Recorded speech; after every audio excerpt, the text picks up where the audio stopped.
Thank you very much. My name is Jake Ward. I am a full-time volunteer and an event coordinator at a local community nonprofit called the Arlene Francis Center, and I'm also a producer on local community access television. I didn't really prepare any notes, but I've been listening to what's been brought forth so far, and it seems like there's a question of the cultural value of the Community Media Center as much as there's a question of the financial sustainability of it, so I'm going to try and address both in some sort of coherent fashion.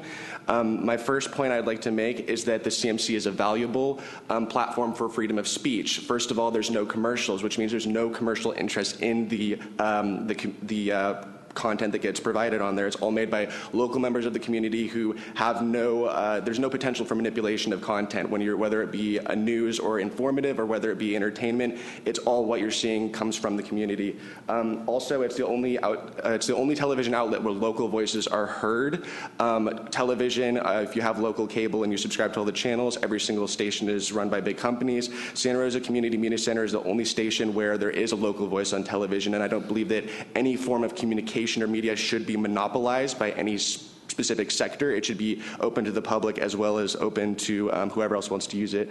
Also, I work with a group you've heard from a little bit called Eat the Fish. Now, Eat the Fish is actually a group which they don't speak of it much, but it's interesting to note that a lot of the people involved in Eat the Fish suffer from different disabilities, mental disabilities, physical disabilities. One of the main directors is legally blind. Someone like this cannot simply go out and record something on their cell phone and be able to see what's going on. There's been a lot made of different technologies. Only the kind of enhanced large screens that are available to use as a monitor as you're filming will allow someone like this to actually be able to see well enough to make a film. So the issue of technology is the technology there is valuable. I'd also like to say that, despite the YouTube, Vimeo, everything that's been brought up, all of these different methods of putting entertainment out there, they do not exclude usage of the media center. We can use the media center, we can broadcast on that station, and then that content is given to the filmmakers. Then they have that film content and can put it out how they see fit.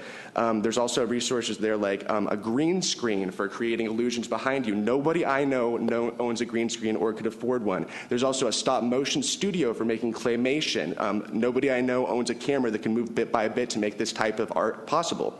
There's also a sound booth where you can do overdubbing and go and correct the audio. You can also do Foley art where you add sound effects that you create yourself. No one has a sound booth in their home and no one can afford one. Film studio space, as has been mentioned, the studio itself is a tremendous asset. The studio is huge. It contains professional lighting. It contains professional access to set pieces, etc.